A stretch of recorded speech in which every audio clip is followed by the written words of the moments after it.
La política de seguridad es una de las más complicadas de llevarse adelante en un país con alta corrupción. Cualquier explicación o deseo que exprese algún ministro del Interior siempre queda en entredicho diciendo cómo lo vas a hacer cuando tienes una policía altamente corrupta y con un sistema judicial que tampoco funciona como debiera. Y si le sumamos las cuestiones de carácter estructural, cuestiones de salud y de educación, la cosa se complica todavía mucho más. Hoy observamos una gran cantidad de gente joven en el Paraguay que conforma el 60% de nuestra población que tiene un alto consumo de estupefacientes detrás de hechos criminales que están involucrados en ese segmento etario entre 14 y 25 años. Según las notas de estadísticas, el 80% de los que fueron detenidos por haber cometido hechos delictuosos tenían carga de estupefacientes en el cuerpo. Es una preocupación que tendría que haber prendido todas las alarmas hace bastante tiempo y no quedarnos en aquello que seguimos siendo un país de tránsito,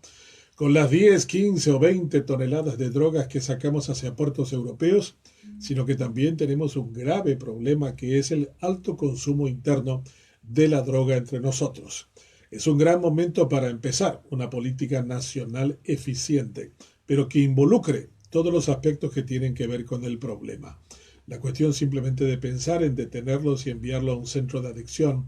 para que se recupere no parece ser la mejor de las salidas, ni tampoco existe capacidad ni voluntad para hacerlo.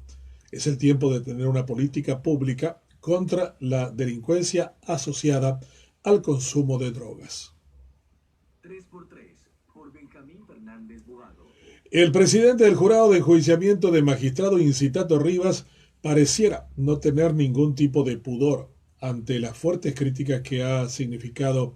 desde la opinión pública su nombramiento. Ahora aparece debiendo dinero en varias instituciones con casos judiciales que él mismo se encargó de alargar y en donde nos imaginamos que los jueces de lo civil que tienen que cobrarle la deuda de más de $33,000 y a la mujer de más de 11,000 estarán temiendo fuertemente acerca de las consecuencias que podría tener un fallo determinado. Estos son los casos que se presentan cuando colocamos a personas con alta dosis de ignorancia, muy poco pudor, muy poca ética, y también cuando muchos de ellos llegan a los cargos con la elección popular de algunos que se creen parecerse a él en muchas de sus incapacidades y debilidades.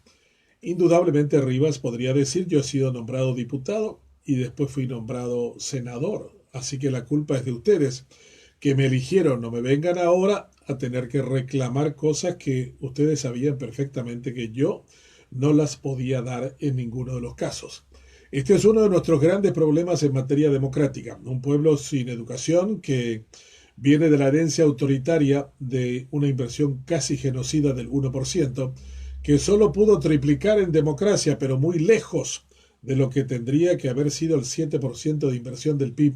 en educación, nos está pasando la factura de manera dolorosa, sangrienta y muchas veces con características mortales. Tendríamos que pensar en rigor cómo podemos mejorar nuestras instituciones y para eso debemos mejorar la calidad de nuestros votantes y de nuestros elegidos. Quizás una renuncia del senador Rivas a su cargo de presidente del jurado de enjuiciamiento de magistrados podría enviar una señal en cierta manera rectificadora para seguir evitando la caída que tenemos como sociedad en su conjunto. 3x3 por Benjamín Fernández Bogado. Una nueva cumbre de la Unión Europea con los países de América Latina y una visita más al viejo continente de nuestro presidente Abdo, que en realidad lo peor que le pudo haber pasado personalmente es que la pandemia le impidió durante 2 años viajar. Nuestros presidentes tienen una gran fascinación de escaparse de sus obligaciones y recibir cariños y afectos que no reciben al interior de nuestros países. Lo hacen cumbre tras cumbre que no terminan en nada más que en un gran costo al erario público nacional que tiene que hacer frente a los gastos de traslado y de viáticos. Nuestros presidentes tendrían que disfrutar más de resolver nuestros problemas antes de terminar siendo exhibidos en el exterior como avis raris que buscan de alguna manera lo que carecen y de lo que no tienen a nivel local. Hay muchas cosas por hacer y en las que habría que dedicar el esfuerzo, especialmente cuando queda menos de un mes